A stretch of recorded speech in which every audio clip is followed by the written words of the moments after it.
과인은 사도세자의 아들이다. 1776년 3월 조선의 왕좌에 앉자마자 내뱉은 이 한마디에 앞에 줄지어 선 대신들의 얼굴이 하얗게 질렸습니다. 그런데 이상하지 않습니까? 왕이 자기 아버지 이름을 말했을 뿐인데 왜 대신들이 공포에 떨었을까요? 그건 그 아버지를 죽인 사람들이 바로 그 자리에 서 있었기 때문입니다. 11살 소년의 눈앞에서 아버지가 뒤주에 갇혀 8일 만에 죽었습니다. 뒤주를 닫으라 명한 건 할아버지 영조였고 뒤주 위에 집과 풀을 더 얹어 무겁게 만든 건 조정의 대신들이었습니다. 그 소년이 왕이 되기까지 14년 목숨을 노리는 암살 시도를 수차례 넘기며 이를 악물고 버텼습니다. 그리고 마침내 왕좌에 앉은 첫날 자기 입으로 금기어를 꺼낸 겁니다. 사도세자의 아들이라고. 이건 인사가 아니었습니다. 선전포고였습니다. 그 뒤 24년 이 사람은 조선 역사상 가장 치열한 개혁 전쟁을 벌입니다. 규장각이라는 싱크탱크를 만들어 인재를 모았고 장용령이라는 5,000명 규모의 친위군을 키웠고 수원화성이라는 계획도시를 건설했습니다. 적들에게는 적의 보스와 비밀편지 299통을 주고받으며 정보전을 펼쳤습니다. 이 사람의 이름 정조. 그런데 여기서 한 가지 정말 궁금한 게 있습니다. 2026년 10월 대한민국에서 78년 된 검찰청이 폐지됩니다. 수사권과 기소권이 분리되고 공소청과 중수청이라는 전혀 새로운 기관이 탄생합니다. 기득권 조직을 해체하고 권력 구조를 재편하는 일. 244년 전에도 지금도 구조는 놀라울 만큼 똑같습니다. 만약 정조가 2026년에 검찰총장 자리에 앉는다면 그는 이 개혁을 어떻게 했을까요? 아니, 어쩌면 그보다 더 중요한 질문은 이겁니다. 정조처럼 했는데도 실패한다면 우리는 대체 뭘 놓치고 있는 걸까요? 오늘 이 이야기를 끝까지 듣고 나시면 244년 전의 개혁과 2026년의 개혁이 정확히 같은 자리에서 같은 벽에 부딪히고 있다는 사실을 발견하실 겁니다. 그때 이 영상이 의미 있었다고 느끼신다면 좋아요 한 번이면 됩니다. 구독까지 눌러주시면 다음에는 더 강력한 이야기로 찾아올 수 있습니다. 그리고 댓글로 딱 한 줄만 남겨주세요. 정조의 개혁, 성공이었을까 실패였을까? 여러분의 답이 이 시리즈의 다음 방향을 결정합니다. 그럼 시작합니다. 정조를 떠올리면 대부분 이런 이미지가 그려집니다. 아버지의 원한을 품고 왕이 된 비운의 왕자, 부패한 노론 세력에 맞서 백성을 위한 개혁을 밀어붙인 성군, 결국 기득권에 의해 독살당한 비극의 주인공. 드라마에서, 소설에서, 교과서에서 우리가 배운 정조는 대략 이런 사람이었습니다. 그런데 잠깐, 이 이미지 얼마나 정확할까요? 정조는 정말로 노론의 적이었을까요? 아니면 노론을 이용한 것일까요? 정조의 개혁은 정말 백성을 위한 것이었을까요? 아니면 왕권을 위한 것이었을까요? 그리고 독살설, 진짜 근거가 있는 걸까요? 2009년 역사학계를 뒤흔든 발견이 하나 있었습니다. 정조가 노론 벽파의 영수 심환지에게 보낸 비밀편지 299통이 공개된 겁니다. 1796년 5월부터 1800년 윤 4월까지 약 4년간 평균 5일에 한 통꼴로 주고받은 이 편지들은 우리가 알던 정조의 이미지를 통째로 뒤집었습니다. 편지 속의 정조는 심환지를 사류의 전형이라 불렀고 자기 자신을 사류의 두목이라 칭했습니다. 쉽게 말하면 이런 겁니다. 정조는 감독이고 심환지는 주연 배우. 조정이라는 무대 위에서 국왕과 야당 보스가 각본을 짜고 함께 연극을 했다는 뜻입니다. 오늘날로 치환하면 어떤 장면이 될까요? 대통령이 제1야당 대표와 카카오톡으로 매주 전국 시나리오를 조율하는 겁니다. 다음 주 국무회의에서 내가 이렇게 질책할 테니 당신은 이렇게 반발하시오. 이런 식으로. 실제로 정조는 편지에서 심환지에게 조정에서 어떤 태도를 취해야 하는지, 어떤 표정을 지어야 하는지까지 구체적으로 지시했습니다. 준엄한 기상으로 위엄을 보이되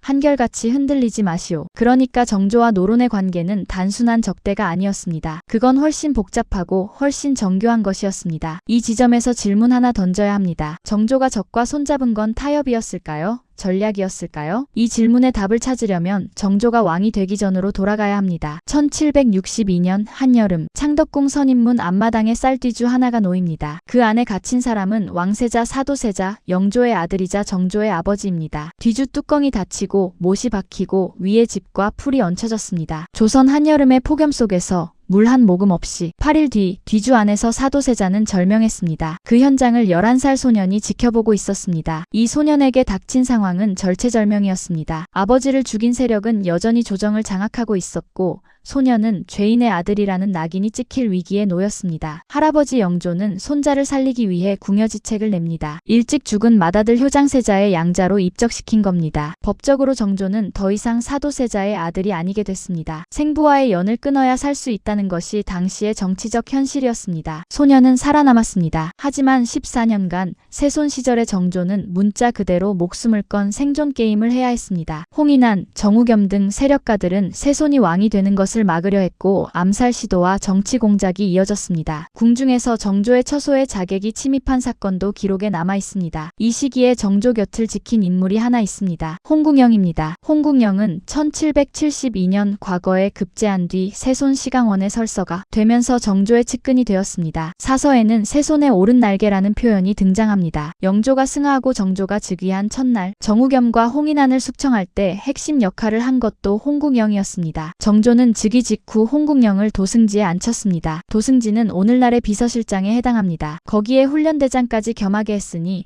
행정권과 군권을 한 사람에게 집중시킨 셈입니다. 규장각 설립 후 첫 직제학 자리도 홍국영에게 돌아갔습니다. 노론 벽파의 수장 김종수가 국영과 갈라서는 자는 역적이다 라고까지 말했을 정도로 홍국영의 권세는 하늘을 찔렀습니다. 그러나 권력은 사람을 바꿉니다. 홍국영은 자신의 여동생을 정조의 후궁으로 들였습니다. 원빈 홍씨라는 칭호를 받았는데 중전이 멀쩡히 살아있는데도 으뜸 원자를 붙였습니다. 원빈이 1년 만에 죽자 홍국영은 은원군의 아들 상계군을 원빈의 양자로 삼계했고 봉호를 완풍군으로 지었습니다. 완은 왕실의 본관 전주완산, 풍은 홍국영의 본관 풍산에서 한 글자씩 딴 것입니다. 왕실과 자기 가문이 동등하다는 선언. 이건 자폭에 가까운 행위였습니다. 정조는 홍국영을 쫓아냈습니다. 처음에는 봉조하명 예직로 물러나게 했으나 결국 강릉으로 유배시켰고 홍국영은 34세의 나이에 유배지에서 죽었습니다. 그런데 여기서 중요한 건 정조가 홍국영을 처리한 방법입니다. 일시에 숙청한 것이 아닙니다. 단계적으로 점진적으로 명분을 쌓아가며 밀어냈습니다. 정조는 홍국영을 쫓아내고도 오랫동안 그에게 하사한 토지 600결과 노비 100명을 몰수하라는 신하들의 상소를 묵살했습니다. 단칼에 목을 치는 것이 아니라 천천히 방리하는 방식, 이것이 정조의 권력 운용법이었습니다. 이 방식이 왜 중요한지 2026년 검찰개혁의 구조와 대입하면 선명하게 보입니다. 정조에게 홍국영은 일종의 프로토타입이었습니다. 측근에게 권력을 몰아주는 방식의 첫 시도이자 그 방식의 한계를 증명한 실험이었습니다. 홍국영의 몰락 이후 정조는 완전히 다른 방식을 선택합니다. 사람 한 명에게 의존하지 않는 시스템을 만드는 것. 그 시스템이 바로 규장각입니다. 규장각의 공식 명목은 역대 국왕의 어제글과 어필글씨를 보관하는 도서관이었습니다. 하지만 실제로는 전혀 다른 기능을 했습니다. 정조는 규장각을 자신만의 싱크탱크로 만들었습니다. 정책을 연구하고 법전을 정비하고 인재를 양성하는 기관. 기존의 승정원이나 홍문관과는 완전히 다른 결의 직속 기구였습니다. 핵심은 초계 문신 제도입니다. 37세 이하의 젊은 문과 합격자 중에서 유능한 인재를 선발해 규장각에 배속시키고 정조가 직접 교육했습니다. 시험은 매달 있었고 과제와 평가는 정조 본인이 맡았습니다. 왕이 교수이자 학장 역할을 동시에 한 겁니다. 이 시스템에서 나온 인물들의 면면을 보면 놀랍습니다. 정약용, 28세에 초계 문신으로 발탁되어 수원 화성 설계에 참여하고 거중기를 고안했습니다. 이덕무, 유득공, 박재가, 서이수, 이 네 사람은 규장각 사검서로 불렸는데 공통점이 있습니다. 전부 서울 출신이었습니다. 조선시대의 서울은 과거 응시조차 어려웠습니다. 양반 가문의 핏줄이 돼 적자가 아니라는 이유로 아무리 뛰어나도 고위직에 오를 수 없었습니다. 정조는 이 금기를 깼습니다. 왜일까요? 왕의 선한 마음 때문이었을까요? 솔직히 그게 전부는 아니었을 겁니다. 서울 출신의 인재들은 기존 당파에 속하지 않았습니다. 노론에도 소론에도 남인에도 완전히 소속되지 않은 사람들. 정조에게 이들은 순수하게 자기에게만 충성하는 인력풀이었습니다. 당파의 이해관계에 묶이지 않은 채 오직 국왕 직속으로 일할 수 있는 인재들. 이걸 현대적으로 번역하면 이렇습니다. 기존 관료 조직의 파벌에 물들지 않은 외부 인재를 특채해서 대통령 직속 특별기구에 배치하는 것. 그리고 그 기구의 수장은 대통령 본인이 직접 맡는 것. 규장각은 단순한 학술기관이 아니었습니다. 그것은 기존 권력 구조를 우회하기 위한 정치적 무기였습니다. 정조는 규장각을 통해 조정의 인사 추천권을 사실상 장악했고 규장각 출신 인물들을 핵심 요직에 배치해 기존 노론 중심의 인맥 구조를 서서히 희석시켰습니다. 여기서 질문 하나. 정조의 규장각과 2026년의 중수청. 구조적으로 뭐가 비슷하고 뭐가 다를까요? 이건 잠시 뒤에 풀겠습니다. 개혁에는 두 가지가 필요합니다. 새로운 것을 만들 사람 인재과 그 사람들을 지킬 힘군 사력, 규장각이 전자라면 장영영은 후자였습니다. 정조가 왕위에 오른 직후 그의 경호는 사실상 형식에 가까웠습니다. 기존 오군영 훈련도감, 어영청, 금이영, 수어청, 총융청 체제에서 왕의 호위는 어느 특정 군영의 전담이 아니었습니다. 오군영은 각기 다른 시기에 다른 필요에 의해 만들어진 조직들이었고 지휘체계가 분산되어 있었습니다. 더 심각한 문제는 이 군영들의 수장이 대부분 노론계열 인사들이었다는 점입니다. 왕을 지키는 군대가 왕의 적 손에 있다. 이 상황에서 정조가 택한 것은 완전히 새로운 군영의 창설이었습니다. 1785년 처음에는 장용이라는 이름으로 고작 30명의 호위 부대가 출발합니다. 그야말로 씨앗이었습니다. 3년 뒤인 1788년 장용위는 장용영으로 격상되며 정식 군영이 됩니다. 그리고 정조는 이 작은 조직을 12년에 걸쳐 체계적으로 키웠습니다. 그 과정이 매우 흥미롭습니다. 장용영은 단순히 병력만 늘린 것이 아닙니다. 정조는 재정 독립이라는 과제를 먼저 해결했습니다. 기존 오군영은 만성적인 재정 부족에 시달렸습니다. 재정을 확보하려고 둔전 군사 전용 농지를 운영하고 소금과 생선을 팔고 심지어 화폐 발행권 주전의 특권까지 따냈습니다. 그래도 부족해서 결국 백성에게 군포군 력 대신 내는 세금을 징수했는데 죽은 사람에게까지 세금을 매기는 백골징포, 갓난아이에게 세금을 매기는 황구첨정이 바로 이 구조에서 나온 것입니다. 정조는 이 고질적인 문제를 새로운 방식으로 풀었습니다. 수원 화성에 장용영 외영을 설치하고 미개간지를 개간의 둔전으로 활용했습니다. 장용영 소속 군인 가족, 유민 떠돌이, 백성 화성 지역 농민까지 둔전 경영에 참여하게 했습니다. 저수지를 축조해 농업 생산력을 높이고 그 수확물로 군영 재정을 확보하는 구조. 일종의 자급자족 신도시 경제 모델이었습니다. 결과는 놀라웠습니다. 정조 말기 장용영의 재정 규모는 호조국가재정부가 장용영에서 돈을 빌려 쓸 정도로 커졌습니다. 화성 건축 비용 전액이 장용영 재정에서 나왔다는 기록도 있습니다. 병력은 내영 도성과 외영 화성을 합쳐 약 5,000명 이상으로 성장했습니다. 30명에서 5,000명으로 12년 만에 정조가 노린 궁극적 목표는 더 컸습니다. 비효율적인 오군영 체제를 장용영 하나로 통폐합하는 것, 지휘체계의 일원화, 재정구조의 합리화, 그리고 군권의 국왕직속화, 이 세 가지를 동시에 달성하려 했습니다. 하지만 정조가 1800년에 사망하자 순조를 대신해 수렴청정에 나선 정순왕후 김씨가 가장 먼저 한 일이 무엇이었을까요? 장용영 혁파, 즉 해체입니다. 정조가 24년에 걸쳐 만든 군사 시스템이 그가 죽은 뒤 단 4개월 만에 사라졌습니다. 이유는 간단했습니다. 장용영은 정조 개인에게만 충성하는 조직이었기 때문입니다. 정조가 사라지자 그 조직의 존재 이유도 사라졌습니다. 이건 제도가 아니라 한 사람의 의지에 기댄 체제였다는 뜻입니다. 여기서 시간을 넘겨봅니다. 2026년 대한민국 78년 된 검찰청이 폐지되고 공소청과 중수청이 신설됩니다. 수사권과 기소권을 분리해서 견제구조를 만들겠다는 취지. 공소청은 법무부 장관 소속으로 기소만 전담하고 중수청 중대범죄수사청은 행정안전부 장관 소속으로 6대 중대범죄 수사를 맡습니다. 여기서 정조의 개혁과 겹치는 구조를 하나씩 짚어보겠습니다. 첫째, 기존 조직을 해체하고 새 조직을 신설한다는 점. 정조가 오군영을 장용영으로 통폐합하려 한 것과 검찰청을 폐지하고 공소청 중수청으로 재편하는 것은 방법론이 같습니다. 기존 조직이 너무 비대해지고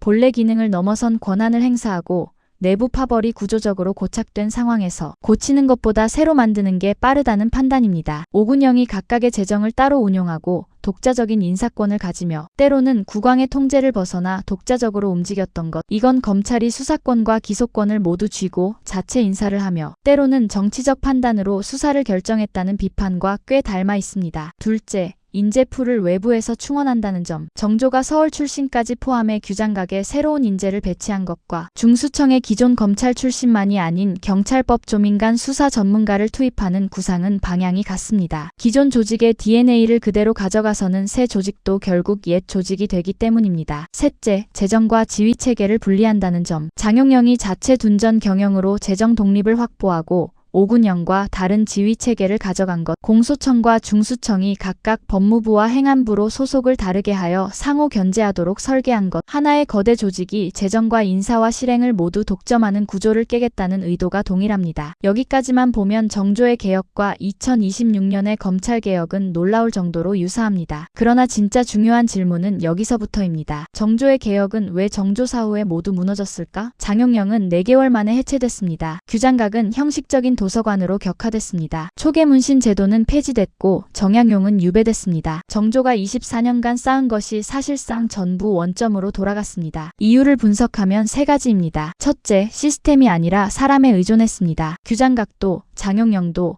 초계문신제도도 작동 원리의 핵심은 정조 본인이었습니다. 정조가 직접 교육하고 직접 지시하고 직접 감독했습니다. 그 사람이 사라지면 시스템도 같이 꺼지는 구조. 이건 독재적 리더십의 구조적 한계이기도 합니다. 실제로 정조의 통치 스타일을 후대 학자인 배병삼 교수는 이렇게 평가했습니다. 혼자 고민하고 혼자 결정하고 혼자 지시하는 헤드십. 이른바 카리스마 콤플렉스가 잉태한 추락이었다. 둘째, 후계 준비가 부실했습니다. 정조의 아들 순조는 만 10세에 왕위를 물려받았는데 세자 책봉조차 정조가 죽기 직전에야 이루어졌습니다. 정조는 장남 문효세자가 5세에 죽은 뒤 4년 만에 순조를 얻었지만 그때부터라도 10년의 시간이 있었음에도 불구하고 후계자에 대한 체계적 교육이나 권력 이양 계획이 미비했습니다. 자신의 할아버지 영조가 81세까지 장수하며 50년 넘게 재위한 전례를 보고 자기도 오래 살 수 있으리라 판단했을까요? 하지만 정조는 47세에 급서했습니다. 셋째, 기존 세력을 완전히 제거하지 않았습니다. 정조는 심한지와의 비밀편지에서 보듯 노론 벽파를 적으로 돌리지 않고 이용하는 전략을 택했습니다. 그러나 이 전략은 양날의 검이었습니다. 적을 살려두되 통제한다는 것은 통제자가 사라지면 적이 다시 살아난다는 의미이기도 합니다. 정조 사후 정순왕후와 노론 벽파가 즉각 반격에 나선 것이 이를 증명합니다. 여기서 2026년으로 돌아와 봅시다. 검찰청이 폐지되고 공소청과 중수청이 만들어진다 해도 핵심은 이겁니다. 그 세 조직이 특정 대통령, 특정 정권에 의존하는 구조인가? 아니면 정권이 바뀌어도 작동하는 독립적 시스템인가? 정조의 장용영이 정조 전용 군대였기 때문에 4개월 만에 사라졌다면 중수청이 현 정부 전용 수사기관이 되지 않으려면 어떤 장치가 필요할까요? 공소청이 법무부 장관의 정치적 판단에 좌우되지 않으려면 규장각이 정조 개인의 취향이 아닌 제도적 독립성으로 운영되었어야 했듯 무엇이 달라야 할까요? 정조는 정답의 반은 알고 있었습니다. 기존 시스템은 고칠 수 없으니 새로 만들자. 하지만 나머지 반을 놓쳤습니다. 새로 만든 시스템이 나 없이도 돌아가게 하자. 이것이 244년 전의 교훈이고 2026년의 숙제입니다. 잠깐 정조와 심한지의 관계를 좀 더 들여다보겠습니다. 심한지는 노론 벽파의 영수였습니다. 벽파는 사도세자의 죽음이 정당했다고 보는 세력, 정조의 아버지를 죽인 쪽의 대표라는 뜻입니다. 통상적으로 보면 정조의 불구대천의 원수여야 할 인물입니다. 그런데 2009년 공개된 비밀편지 299통에서 드러난 관계는 정반대였습니다. 정조는 심한지에게 내 몸의 아픔까지 상세하게 털어놓았습니다. 종기의 증세, 처방 내용, 잠을 못 자는 고충. 오늘날로 치면 대통령이 야당 대표에게 자기 건강 차트를 보내며 최근 수면 시간이 3시간밖에 안 된다고 토로하는 것과 같습니다. 편지에서 정조는 심한지에게 읽은 뒤 즉시 불태우시오라고 거듭 당부했습니다. 하지만 심한지는 이 편지를 전부 보관했습니다. 왜? 아마도 보험이었을 겁니다. 훗날 정치적으로 곤란해졌을 때 나는 국왕과 이런 관계였다 는 것을 증명할 물증으로 남겨둔 것이겠죠. 이 편지의 역사적 의의는 크게 두 가지입니다. 하나, 정조가 노론과 일방적인 적대 관계가 아니라 복잡한 협력 구조에 있었다는 사실이 입증됐습니다. 개혁 군주 정조 vs 수구 세력 노론이라는 단순한 구도가 깨진 겁니다. 둘, 정조 독살설의 근거가 크게 약화됐습니다. 정조가 자신의 병세를 노론 영수에게까지 상세히 알리며 치료 과정을 공유하고 있었다면 노론이 정조를 몰래 독살했다는 시나리오는 성립하기 어렵습니다. 이 비밀편지가 현대에 주는 시사점은 의외로 실용적입니다. 개혁 세력이 기존 세력을 완전히 배제하고 밀어붙이기만 하면 반발의 에너지가 축적되다가 기회가 오면 폭발합니다. 하지만 기존 세력 내의 핵심 인물과 비공식 채널을 유지하며 통제 가능한 범위 안에서 협력 관계를 맺으면 반발의 에너지를 분산시킬 수 있습니다. 물론 그 전제 조건은 비공식 채널을 관리할 수 있는 사람이 반드시 존재해야 한다는 것. 정조가 사라지자 그 채널도 끊어졌고 결국 폭발이 왔습니다. 1798년 죽기 2년 전 정조는 자신에게 새로운 호를 붙입니다. 만천명월주인농. 하늘에 뜬 달은 하나이 돼 그 달빛은 만 개의 시냇물에 비친다. 그 달의 주인이 나다. 이건 단순한 시적 표현이 아닙니다. 정치적 선언문이었습니다. 정조는 이 호의 의미를 설명하는 글 만천명월주인 옹자서를 직접 써서 조정에 공표했습니다. 요약하면 이런 뜻입니다. 노론이든 소론이든 남인이든 북인이든 시냇물은 만갈래지만 달빛은 하나다. 그 하나의 빛을 내리는 달, 그 중심이 곧나 국왕이다. 탕평의 극치이자 동시에 전제왕권의 극치. 정조는 이 표현을 통해 당파를 초월한 것처럼 보이게 하면서 실제로는 모든 판단의 최종 권한이 자기에게 있음을 선언한 것입니다. 아름다운 말이지만 뒤집으면 무서운 말이기도 합니다. 내가 곧 기준이다. 이 자화상이 정확히 정조의 한계를 보여줍니다. 만 개의 시냇물에 비치는 달빛은 아름다운 이미지입니다. 하지만 달이 지면 시냇물은 어둡습니다. 달이 빛나는 동안에만 작동하는 시스템은 결국 달의 수명에 종속됩니다. 규장각 시스템이 배출한 가장 빛나는 인재는 정약용입니다. 28세에 초계 문신이 되고 수원 화성 설계에 참여해 거중기를 도입하고 정조의 총애를 받으며 핵심 관직을 역임했습니다. 정조가 살아있는 동안 정약용은 조선 최고의 엘리트였습니다. 그런데 정조가 죽자 어떻게 됐을까요? 정약용은 천주교 신자라는 혐의로 탄핵당해 18년 동안 유배를 갑니다. 전남 강진에서 세상과 격리된 채 역설적으로 그 유배 기간에 목민심서 경세유표, 흠음신서 같은 대작들이 탄생했습니다. 하지만 이 책들은 정약용이 살아있는 동안 출판조차 되지 못했습니다. 정조라는 달이 지자 규장각이라는 시냇물에 비치던 빛도 사라진 것입니다. 정약용만이 아닙니다. 규장각 사검서로 불리던 이덕무, 유득공, 박재가, 서이수, 서울 출신이라는 파격적 인재들도 정조 사후 대부분 좌천되거나 밀려났습니다. 정조가 심어놓은 인재들이 정조가 떠나자 한꺼번에 뽑혀나간 것입니다. 이건 시스템 실패의 전형적인 패턴입니다. 시스템이 한 사람의 보호막에 의존할 때 그 보호막이 사라지면 시스템 안의 모든 구성원이 동시에 무방비 상태가 됩니다. 규장각이 두뇌였고 장영령이 근육이었다면 수원 화성은 심장이었습니다. 정조는 아버지 사도세자의 묘를 양주 배봉산에서 수원 화산으로 옮기면서 화산 부근 마을 주민들을 팔달산 아래로 이주시켰습니다. 그리고 그 자리에 완전히 새로운 도시를 건설했습니다. 1794년 1월부터 1796년 9월까지 약 2년 9개월간 5.7km의 성곽과 도시 기반 시설, 저수지, 상업구역까지 포함한 조선 최초의 계획도시, 정약용이 설계에 참여해 거중기와 농로알차 등 신기술을 도입했고 건축 비용은 장용령의 자체 재정에서 나왔으며 장용령 외영이 이 도시에 주둔하며 군사경제행정의 삼위일체 구조를 형성했습니다. 이건 단순한 성 하나를 쌓은 것이 아닙니다. 한양이 노론의 수도라면 수원 화성은 정조의 수도가 될 수 있었습니다. 실제로 학계에서는 정조가 장기적으로 수원 천도를 구상했다는 분석도 있습니다. 기존 권력의 본거지에서 벗어나 자신만의 새로운 거점을 만들어 정치적 독립성을 확보하려 했다는 것입니다. 다시 2026년으로 돌아오면 이런 질문이 가능합니다. 검찰청 폐지 이후 신설되는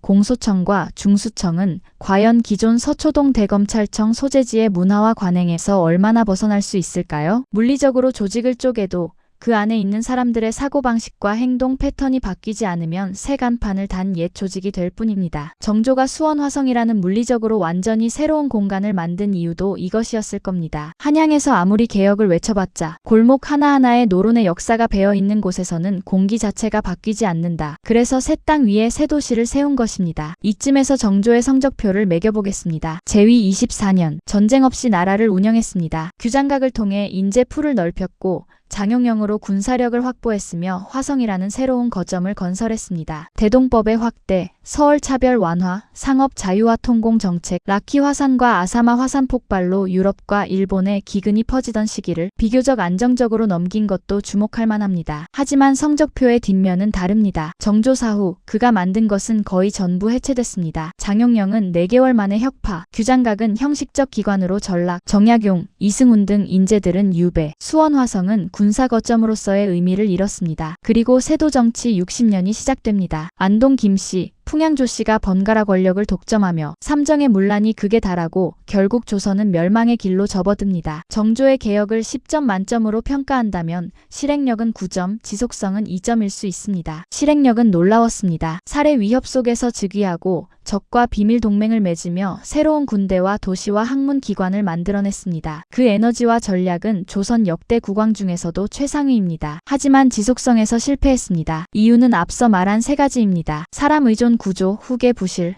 적의 온존과 겹쳤기 때문입니다. 여기서 실리 외교와 비겁한 외교의 차이는 어디에 있을까를 물었던 질문이 다시 떠오릅니다. 이제 질문은 이렇게 바뀝니다. 개혁과 독선의 차이는 어디에 있을까? 정조가 모든 것을 자기 손으로 하려 했던 것은 보는 시각에 따라 개혁적 리더십이기도 하고 독선적 리더십이기도 합니다. 혼자 잘하는 것과 혼자 없어도 잘 되게 만드는 것은 전혀 다른 차원의 일입니다. 정조는 전자에서는 역사상 최고 수준이었지만 후자에서는 낙제점이었습니다. 그리고 국가의 개혁이라는 것은 결국 후자의 문제입니다. 문체반정이라는 사건이 이를 상징적으로 보여줍니다. 정조는 신하들이 폐관소설 문체로 글을 쓰는 것을 금지하고 순정고문체만 쓰라고 명령했습니다. 박지원의 열하일기 같은 작품조차 정조의 문체 통제 대상이었습니다. 다양한 사상과 표현이 싹트려던 시기에 정조는 내가 정한 기준만 옳다는 원칙을 관철시켰습니다. 이건 개혁일까요? 통제일까요? 정조 자신은 개혁이라 믿었겠지만 결과적으로 조선의 사상과 학문은 위축됐고 정조 사후 실학자의 맥이 사실상 끊겼습니다. 1800년 6월 28일 음력 정조가 승하합니다. 47세, 종기의 악화로 인한 급서였다는 것이 정설입니다. 독살설은 2009년 심한지 비밀편지의 발견 이후 상당 부분 힘을 잃었습니다. 편지에서 정조는 자신의 종기 증세와 처방 내용을 심한지에게 상세히 보고했으며 이는 구지적에게 건강 정보를 제공한 것이므로 독살의 동기와 양립하기 어렵기 때문입니다. 하지만 독살보다 더 무서운 것은 독살 이유가 아니라 자연사 이후였습니다. 정조가 죽자 11세 순조가 즉위합니다. 수렴청정은 영조의 계비 정순왕후 김씨가 맡았습니다. 정순왕후는 사도세자의 죽음에 관여한 세력의 핵심 인물. 그녀가 장악한 조정에서 가장 먼저 일어난 일들의 순서는 이랬습니다. 장용령 혁파, 규장각 인재 축출, 천주교 탄압신 유박해, 정조의 정치적 유산 전면 부정, 만천명월주의농이 자처한 달이 졌더니 만개의 시냇물이 일제히 어둠에 잠겼습니다. 정조가 만약 2026년에 한국에 와서 검찰개혁의 청사진을 본다면 아마 이렇게 물을지도 모릅니다. 이세 조직, 나 없이도 돌아가는 구조인가?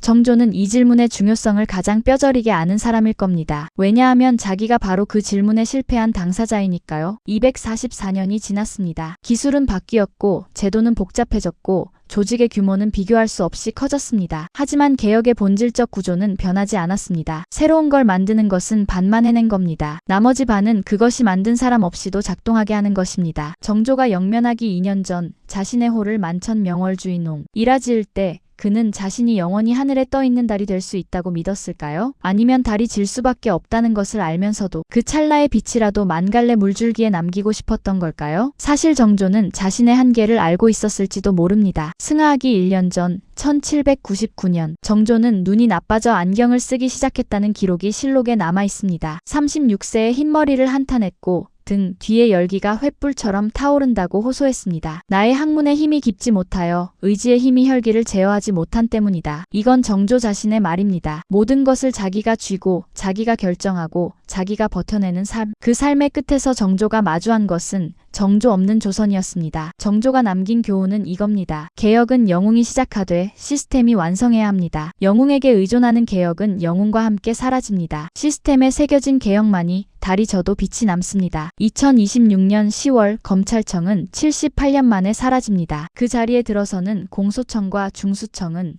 244년 전 정조가 던진 이 질문에 답해야 합니다. 이 개혁은 나 없이도 돌아가는가? 경기도 남양주시 진건면 거기 소박한 봉분이 하나 있습니다. 묘비도 화려하지 않고 성물도 간소합니다. 조선의 왕릉이라기엔 초라한 이 무덤은 사실 또 다른 이야기의 주인공 광해군의 묘입니다. 지난 에피소드에서 다뤘던 그 인물. 내가 죽으면 어머니 무덤 발치에 묻어달라고 유언했던 사람. 정조의 묘는 경기도 화성시에 있습니다. 건릉이라는 이름으로 아버지 사도세자의 육릉 바로 옆에 나란히 살아서는 과인은 사도세자의 아들이다라고 선언했고 죽어서는 아버지 곁에 누웠습니다. 11살의 아버지의 죽음을 목격한 소년이 24년간 아버지의 이름을 걸고 싸웠고 마지막에는 아버지 옆으로 돌아갔습니다. 광해군이 어머니의 발치로 갔듯 정조는 아버지의 곁으로 갔습니다. 결국 조선의 왕들은 살아서 버틴 만큼 죽어서는 그리운 사람에게로 간 것인지도 모릅니다. 오늘 이야기가 의미 있었다면 좋아요와 구독 부탁드립니다. 그리고 댓글로 이거 하나만 남겨주세요. 정조의 개혁 10점 만점에 몇 점? 여러분의 채점이 다음 에피소드의 연료가 됩니다. 다음 화에서는 더 파격적인 왕이 돌아옵니다. 그때까지 이 채널을 놓치지 마세요.